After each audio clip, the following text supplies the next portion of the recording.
everybody. Welcome to Conversations with Women Like Me. I'm Julie Fairhurst, and I am the founder and I am the story coach. Today, we're going to be talking to Brenda-Lee. She wrote in From Lost to Living, Women Like Me, and she is in chapter 5 of the book. She's got a fabulous story to tell. You don't want to miss it. So you want to watch the video and you want to make sure you read the book because it's really good. So I will start off by just telling you a little bit about Brenda. So Brenda-Lee Huot-Hunter, her story chapter is called Why Every Child Should Matter. Another story of our shattered child welfare system. So Brenda-Lee was born, or I don't know if she was born actually, but she was raised in Surrey, British Columbia in Canada. And she often says, for the most part, I have lived a charmed life. She was raised by great parents who taught her the importance of working in service for others, which led her to her calling as a foster parent for over 24 children. Beyond the opportunity to open her home and heart for children at a time when they needed it, she was also able to advocate for families and children who were struggling with the child welfare system. She currently works for NFP, which supports youth and their caregivers who are experiencing challenges around mental health and substance issues. She has been blessed with 3 daughters, 3 grandchildren, and the 3rd best husband ever. You got a lot of 3s in there, Brenda-Lee. Yeah, my lucky number. Yeah, well, welcome. And thank you so much for writing in the book, but also being willing to come and chat with us. Well, thank you for the opportunity. Oh, you're welcome. Okay, I have a quick question. In your bio, what does NFP stand for? Oh, not for profit. Oh, not for profit. I should have been able to figure that out. Okay.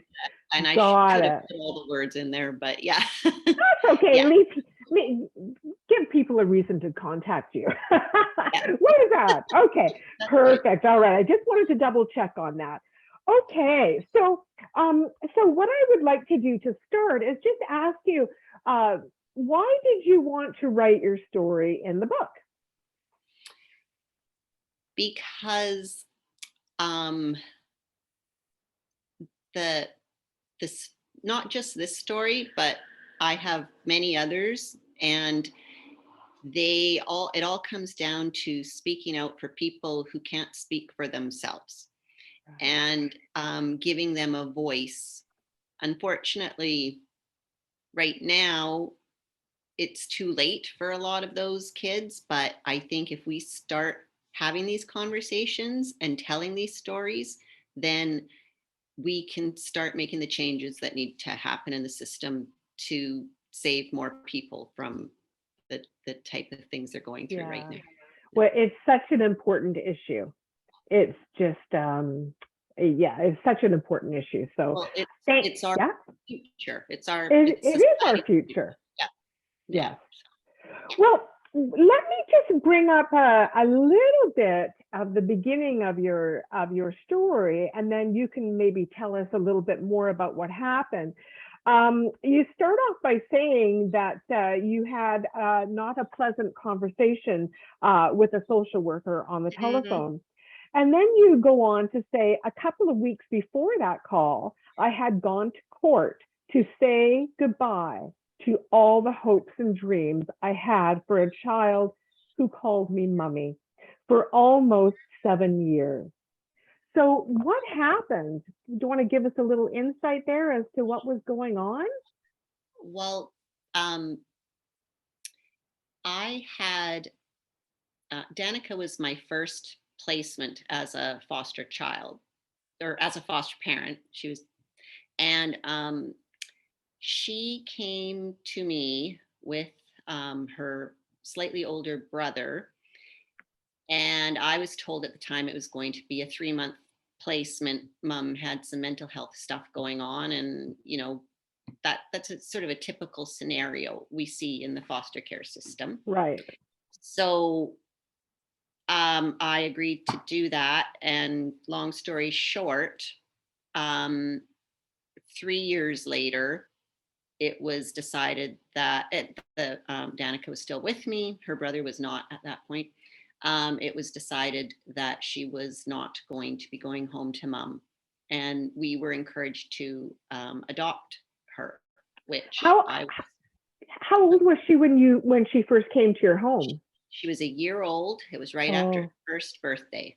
Okay. So around the time she was 4, I was married at the time. We did what you have to do for adopting a child, which is another home study, which we'd already done through fostering, but whatever. Yeah. And this went on for a couple years, and then a new social worker came on board and decided that the child should not be adopted, that she should go home to the birth parent. And they encouraged the birth mom, who I had a pretty good relationship with, like this was going to be an open adoption situation and whatnot. Yeah. But she decided to have her parental rights reinstated. And while we were going through all this, I was told by the social workers I was not allowed to tell Danica that she would be leaving our home and our family. Wow. And right up to the day I went to court, I dropped her off at kindergarten, and or grade 1, I guess it was. Yes, at that time, grade 1.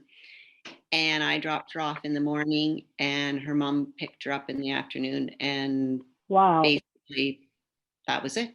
It was over. And so no letting her know what was happening, or holy, how traumatic, really. Well, I don't know. I can easily put myself into the shoes of a 7-year-old. And that had to be, and I know it was, I found out that traumatizing, totally traumatizing, because not that she didn't love her mom, but she left a whole family behind with no explanation. And so, for her, that became kind of a, like we abandoned her. So she'd been abandoned as an infant, and then again we abandoned her. And that's lifelong trauma. Why, can I ask, why would they not have done a gradual? Well, that's a good question. Really? I don't understand why they wouldn't have done if the mother was wanting to take her back, obviously she has rights, and if the court says this is the way it is, but I don't understand why the child just basically ripped out of your home and thrown into, even though it's her mother, but like you say, taken life. Yeah. It seems to me like they should have gradually, within a couple of months. Well, a lot of it, there was a plan for a gradual, meaning that we were allowed to see her. I think it was once a week. It was supposed to be once a week, and then sort of wean off. That was the plan. Right. That we'd all agreed to. But what happened instead was, once she left our home, we did see her a couple times. We were not allowed to talk about the situation, which is impossible, because if you have a little girl asking you, like, why aren't I here anymore? We were supposed to put on a smiley face and go, well, you're with your mom now and it's all going to be great. And, we love you, but whatever, see you later. Like, it was mind-boggling. Anyways, what happened was, once mom had her rights reinstated, she said, no, I don't want contact with the family. So was that what you mentioned in the book here? you said here that you contacted the social worker to explain the change in the Yeah. good faith agreement. Yes. Hmm. So we had, and so how it was explained to me was, now the social workers had, Yeah. hands are clean. This is up to mom now. It was up to us, with no counseling, no input from social workers, no anything, to figure out our own relationship. Well, I'm good at relationship, but Yeah. when you have a mom, and I'm not blaming the birth mom at all. I mean, she Right. had mental health issues. She was traumatized herself Yes. as a child. She Yeah. she didn't know how to do all this, and she felt angry with the whole world for the situation she was in, right? So Yes. I tried not to put the blame there, because um it wasn't her fault. We were just Right. dumb. Like, this is the end of Yeah. it. And nobody for a second thought about what this would do to Danica. Right. Nobody. Now it became an adult relationship thing, not a what's the best way to handle a transition for a child and Right. what's least Right. traumatizing. I mean, from her being with you from 1 year old, I mean, she must have thought of you as mom. I was, I was, I was mommy. Yes. She, but she also, she had two moms. She just Right. lived with one of us and Right. visited the other. Right. But the day, the first time I did see her after this all happened, or it might have been just before, she called me Brenda-Lee. Oh. And I was not, I knew that she must be talking to her mom and Yeah. whatnot about the situation. And all of a sudden I got demoted, and Yes. it was hurtful, but again, not her fault. It was just No, the of way course. Yeah. the whole situation was handled. Yeah. I wanted to ask you about kind of going back a little bit, but it must have been very frustrating for you at court because you said that that you did go there, and Yes. you knew that you would not be allowed to speak to the Yes. judge, but you wanted her to know how devastated you were by the loss of the child. So, and then, so as a foster parent, did the judge put that good faith agreement in place, or the judge can't do So anything about visitation?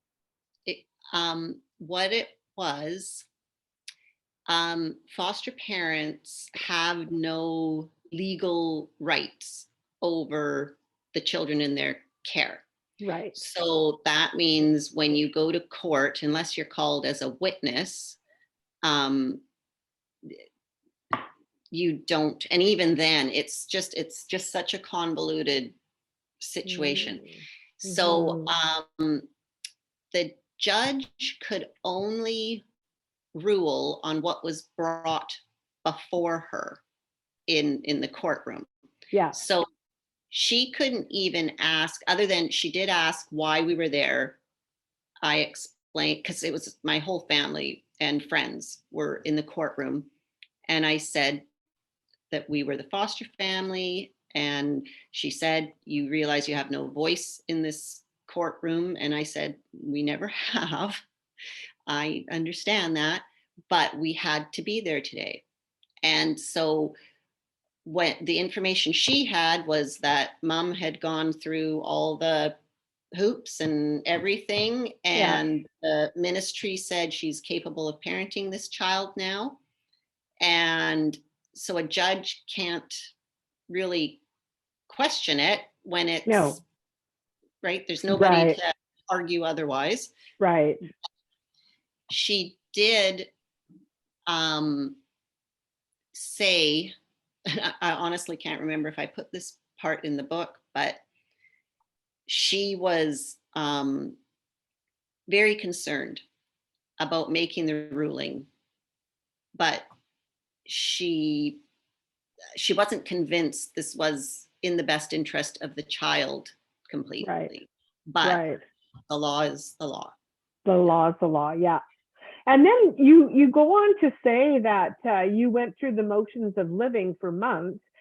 People would say, "Oh, you seem to be handling things quite well from the outside," but it was what was going on the inside. And you mentioned that you'd, cry every night in the bathtub and hid it from your family because you didn't want them to be burdened. It must have been very traumatic experience for your whole family, because raising a child, because that's what you did from the age of 1, who thinks of you all as family, it's almost like a death, almost like experiencing a death. I had tried in the beginning to figure out what does this feel like, because it wasn't death, but it was almost like a kidnapping. Yeah. We knew she Right. was out there, but we had no way of getting Right. close to her.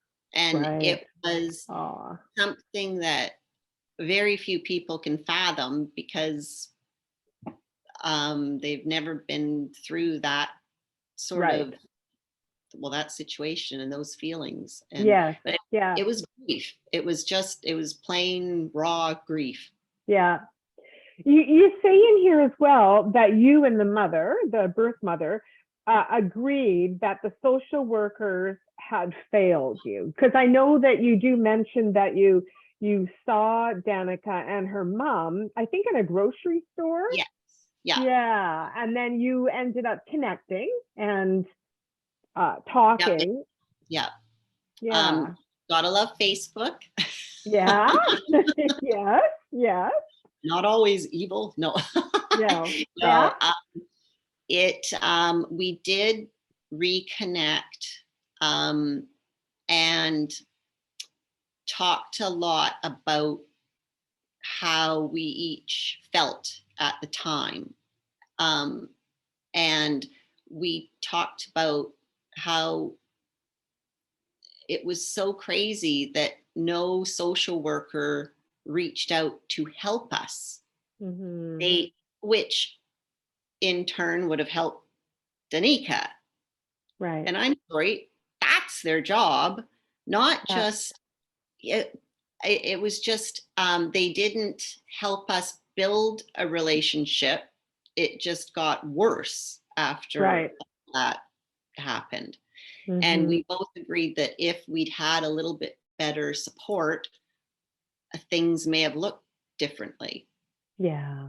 And it wouldn't have even taken that much. No, I don't imagine that it would have. No.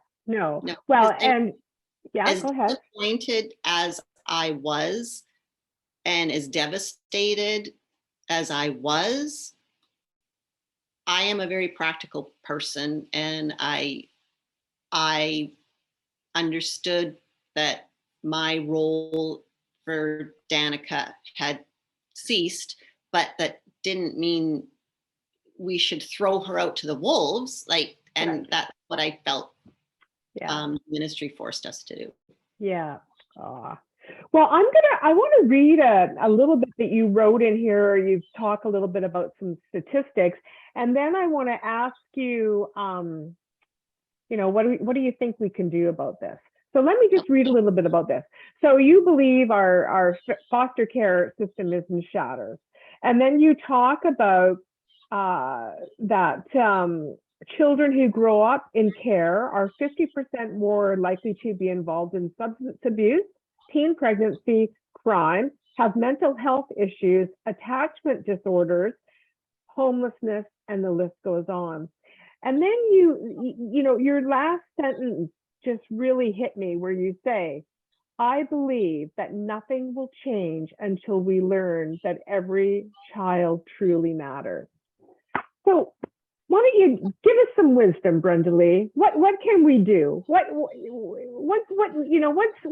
things could be done differently to help these kids? Well, number one, one of the biggest impacts on the children who go into care isn't going into care. It's being like moved again and again while you're in care. That's one of the things that Right. impacts their lives the most. And one of the reasons you see these moves is because like you'll get a change of social worker on, you'll get foster parents who maybe weren't prepared totally for certain behaviors from a child. I mean, it happens for different reasons. But the other Right. one is they keep sending them home before the parents Mm. are ready. And so then they come back again a few months later and they send them back after a year or two. And then they come back in a few months later, a couple of years later. And that is, it's the revolving door. And the revolving Right. door has to stop. It has to, and the way to do that is well, a couple ways, is we have to make parents responsible and not like, you'll hear a lot of, well, they're in recovery and so we have to Right. give them time and la la la la la. The kids don't have the time, and we have to Right. come up with a better solution than the children waiting on their parents' timelines. And then there's things like visitation. I've worked as a visitation worker in the past, and parents will miss visitations, Mm. leaving their kids crying in the parking lot, traumatizing them again. Like Mm-hmm. I'm, if a parent can't do it for whatever reason, Yeah. then we have to find a better way for the child's sake. And I'm sorry to a parent who may lose out on parenting time, but my heart is with the children who did not ask to be put in this position at Yes. all. Yes. The other is foster parents need to hold a higher place um, in this whatever it is. Foster parents have very little rights, yet all the responsibilities. I was just Mm-hmm. chatting with a foster parent this morning who, you know, the social workers are saying, you got to get that kid to school. The kid's got to go. And the foster parents saying, look, their anxiety is up here. I mean, it's going to be traumatizing trying to get them into school, right? But Yeah. they have to do whatever they're told, whether they believe it's in the best interest of the child or not.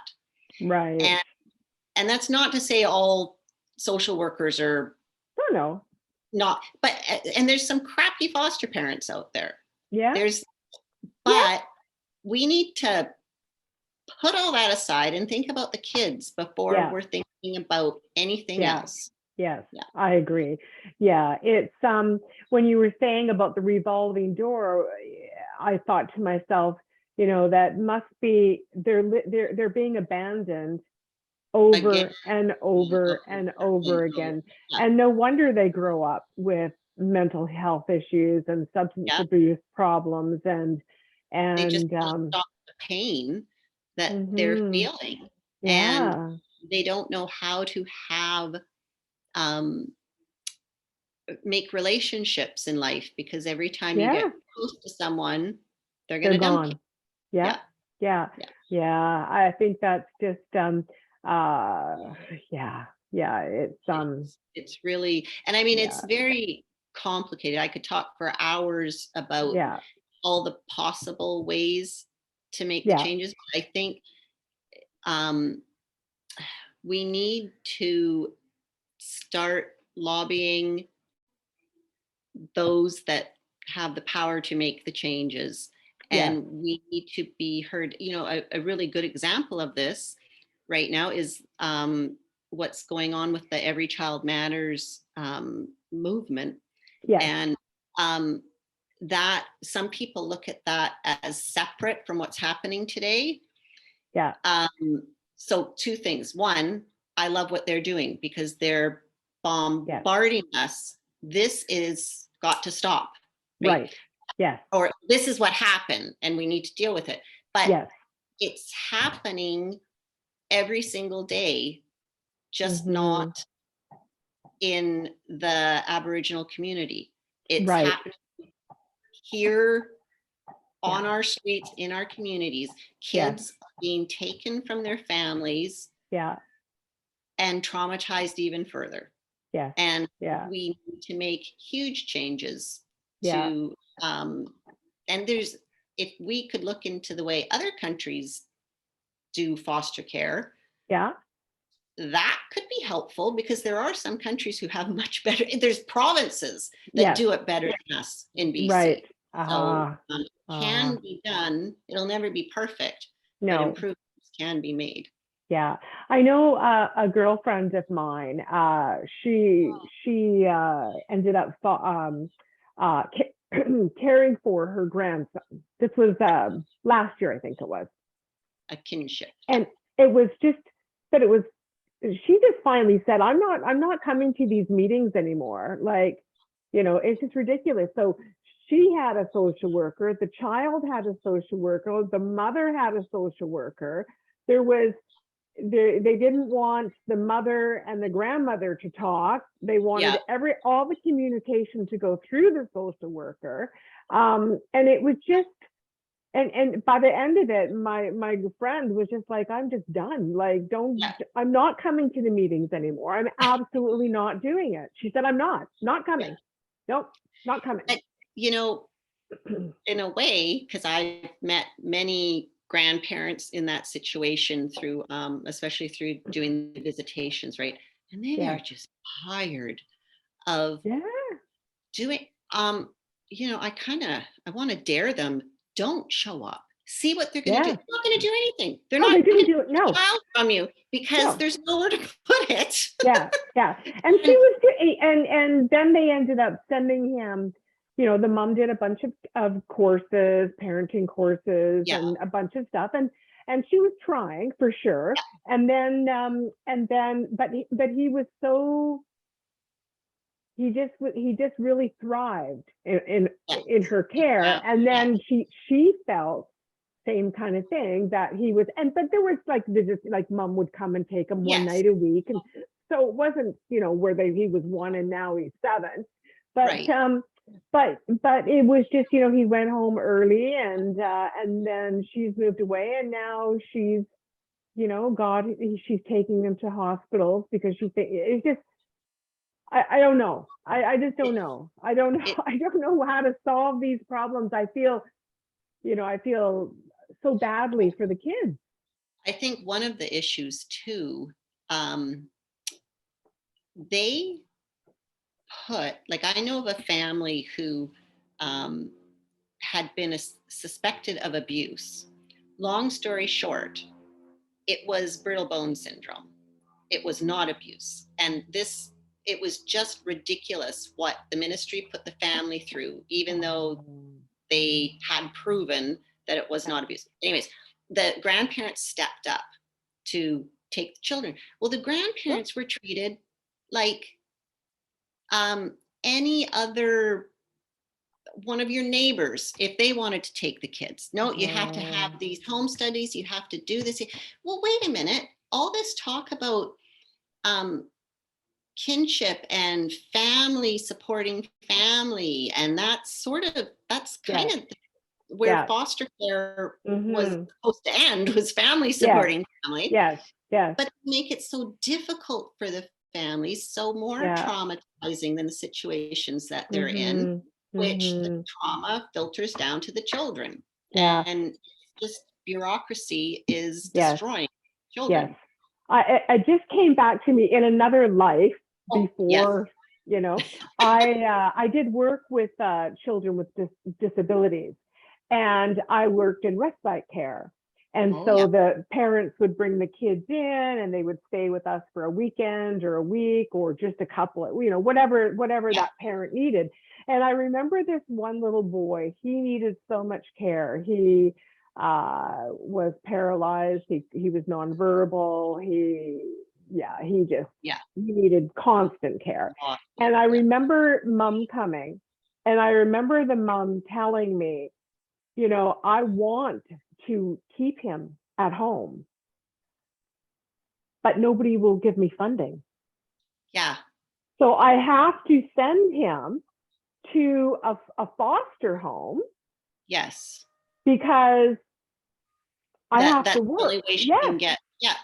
So Yeah. the foster family can the mom can stay home Get with the the. foster family, Yeah. get whatever amount of money it was. It seemed like Yeah. it was quite a bit. And It then, probably would be in that yeah, situation. but Honestly, she had to go to work yeah. because it just like, I just remember Just, thinking, this was quite a few years ago, but I remember thinking, what the hell?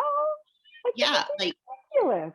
and that is a very common thing. We have people having to put their kids in care, and seriously, like, the foster parents, and they earn the money, but they Yes, are given of a course. lot of money so that they can take care of this child with special needs. And Yes, and why aren't they giving that money to the families that I want to don't keep their know. kids home? It's, I don't there's know. another thing on the list, right? Yes, It's, yeah, we yeah. should put together a list and just like Yeah, we need a list. We need a list. But no, yeah, I just, as you were talking, it came back into my memory, and I thought, yeah, I just yeah, remember that. That was so sad. So, yeah. so sad. Yeah. Well, here's another little interesting tidbit. When I started fostering in the late 90s, yeah, um, what it looked like to me was I saw an ad in the Vancouver Sun newspaper in Yeah. October. I went late October to the information meeting. I had my home study completed by mid-December, and January 23rd, I got Danica placed with me. That was a Wow. matter of 2 months. Yeah. Now there's a year of training, Oh, wow. um, and then they'll do placements after that. Now the interesting thing is, when I started fostering, most of the foster parents I knew had been in it longer than me, and to this day, some of them are still fostering, some of them have retired. They've done it 30-40 years. Wow. Yeah. It was their calling.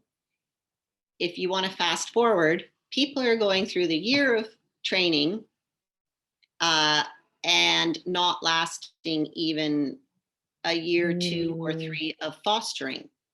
So why are we putting all this money into the training the way we are? And it's astronomical amounts of money.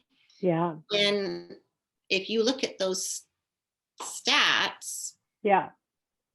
something's not working. Like, Right. No, I if agree. people can't stay with it for more than 2 or 3 years, something's not working. And again, not all of them, but a vast number. We have a Right. foster parent shortage right now, and they're trying to get people, but a lot of people are hearing the horror stories of dealing with the bureaucracy, not the children, the Yeah. bureaucracy. Yes. So Yes. Yeah. Wow.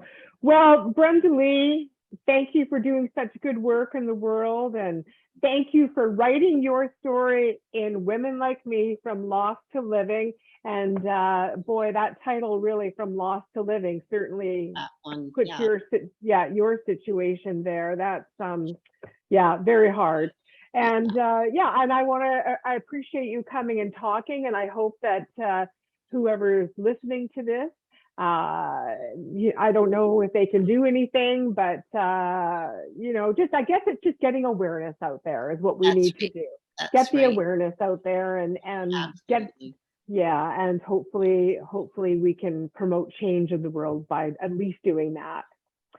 So thank you, Brenda-Lee. Well, I thank appreciate you. you so much for being here and for writing in the book. And if anyone wants to read her story, it's here in the book. Now, when this goes onto YouTube, you'll find Brenda-Lee's bio in the comment section. And there's also, I'm pretty sure she's got a way to contact her. So if anybody has questions, wants to have her speak, or just have general questions, you'll be able to contact her. You can email me. Yeah, perfect. Okay, well, thanks again, Brenda-Lee. I appreciate you so much for doing this. Thank you. Thanks for the opportunity again. You're welcome.